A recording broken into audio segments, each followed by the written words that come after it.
This channel does not promote any violent, harmful, or illegal activities. All content provided by this channel is meant for an educational purpose only. এদিকে metro স্টেশনগুলোর কি অবস্থা? সেখানে তো metro স্টেশনের নিরাপত্তায় গোড়ায় গলদ। কেন বলছি জানেন? কারণ 6টি মেট্রো স্টেশন আর তার নিরাপত্তার দায়িত্বে মাত্র 100 জন আরপিএফ কর্মী, এমনই খবর সূত্রে।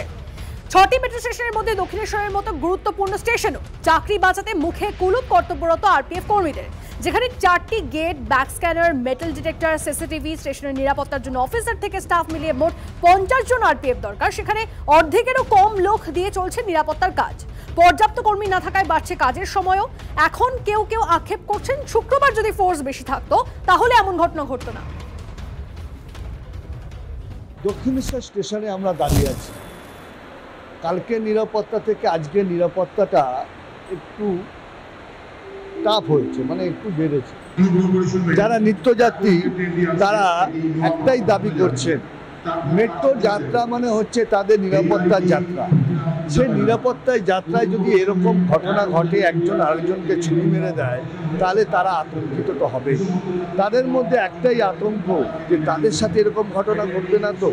মেট্রো মানেই সিসিটিভি দিয়ে মোড়া, মেট্রো মানেই যে মেটাল ডিটেক্টর গেট, মেট্রো মানেই স্ক্যানারে ব্যাগ চেকিং করে ঢোকা। এর চেয়ে আর নিরাপত্তা কি হতে পারে? কিন্তু তার মধ্যেই যদি এরকম ঘটনা ঘটে যায়, তাহলে যাত্রীরা তো স্বাভাবিকভাবে তারা আতঙ্কিত হবেনি। কিন্তু মেট্রো ব্যবস্থা কি করেছে?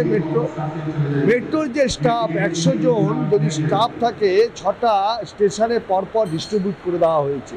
ফলে নিরাপত্তা খুবই কম। যে পরিমাণ ডিউটি দরকার প্রতিটি স্টেশনে কম করে 25 থেকে 30 জন, বিশেষ করে দক্ষিণেশ্বর মতো স্টেশনে, সেখানে সিকিউরিটি কম কেন?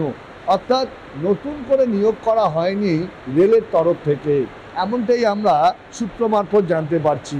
তবে এই ঘটনার পর দক্ষিণেশ্বর স্টেশনকে, যেহেতু এখানে হাজার হাজার যাত্রী প্রতিদিন নামে, তাহলে সেখানে কি নিরাপত্তা আরও জোরদার করা হবে? সেটাই এখন দেখার বিষয়। দক্ষিণেশ্বর মেট্রো স্টেশন থেকে বিশ্বজিতের সঙ্গে অনন্ত চট্টোপাধ্যায়, TV9 বাংলা।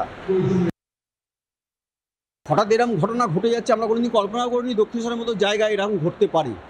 তা আজকে আমাদের ভাবতে হবে, বা প্রশাসনকেও ভাবতে হবে, পুলিশকেও অনেক তৎপরতা নিতে হবে এর জন্যে, যাতে ভবিষ্যতে যেন এরকম ঘটনা না ঘটে। যেটা ঘটে গেছে তা আমরা কিছু করতে পারবো না, কিন্তু আগামী দিনে যাতে প্রতিটা মানুষ নিরাপত্তাভাবে যাতায়াত করতে পারে, সেটা আমাদের প্রত্যেকে নজর রাখতে হবে। ঘটনাটা তো শুনেছেন, যে ঘটনাটা ঘটে, কতটা আতঙ্কিত? আতঙ্ক তো মনে একটা আতঙ্ক তো আছেই। কেন? আজকে ওনার হয়েছে, কালকে আমার হবে, এমনও তো হতে পারে, আমারও হতে পারে, আরেকজনের হবে, পরশু আরেকজনের হবে। কি হওয়া উচিত? নিরাপত্তা। হ্যাঁ, নিরাপত্তা হওয়া উচিত। যখন তখন এইরকম হচ্ছে, কোনো নিরাপত্তা নেই। পুলিশ এখানে যদি প্রোটেকশন দিত তাহলে হয়তো এটা হতো না। সেই কারণেই ভয় লাগছে। এখন চলতে ফিরতে এরকম ঘটনা দেখলে তো মানুষের ভয় লাগবে। মেট্রোতে জানি যে এরকম প্রবলেম হবে না, তা বাচ্চাকে নিয়ে আসছি, হঠাৎ করে যদি এরকম রাস্তাঘাটে, মানে জার্নিটা তো সেফ থাকছে না। দক্ষিণেশ্বরের মেট্রো স্টেশন, সেখানে খুন করে বিহারে পালানোর চেষ্টা।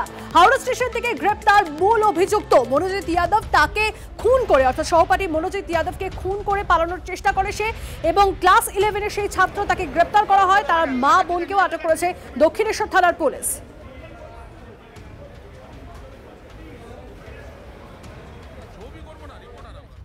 ये सब नहीं होना चाहिए, बहुत दुख का बात हो रहा है। 17 साल का बच्चा को ऐसा हो जाना, ठीक है। प्रशासन को अपना काम करना चाहिए, प्रशासन उसको जो सज़ा दे, हम लोग सोचेंगे अच्छे सज़ा मिलना चाहिए उसको।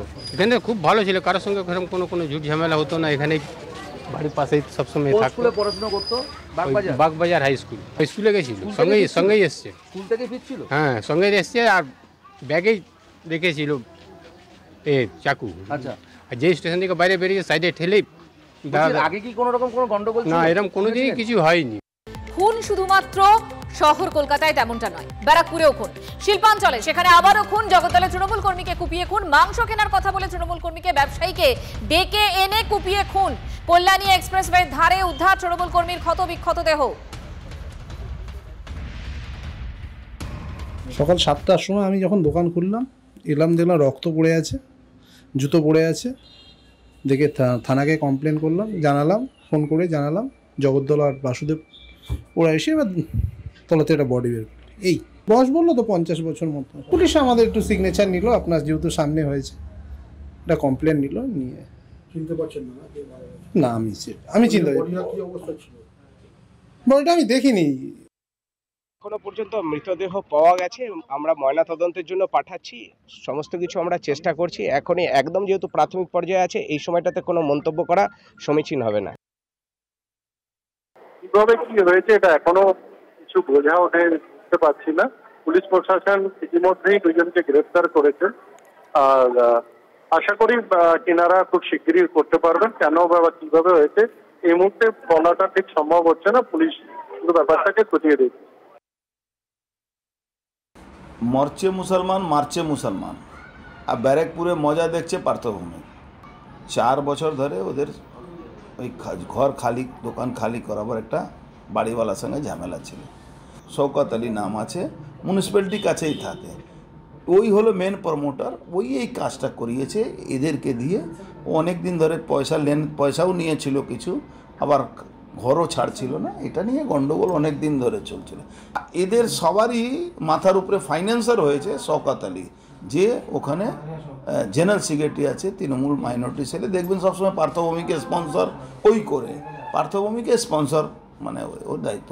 ওকে ধরবে না, কেন পার্থ ওকে বাঁচাবে।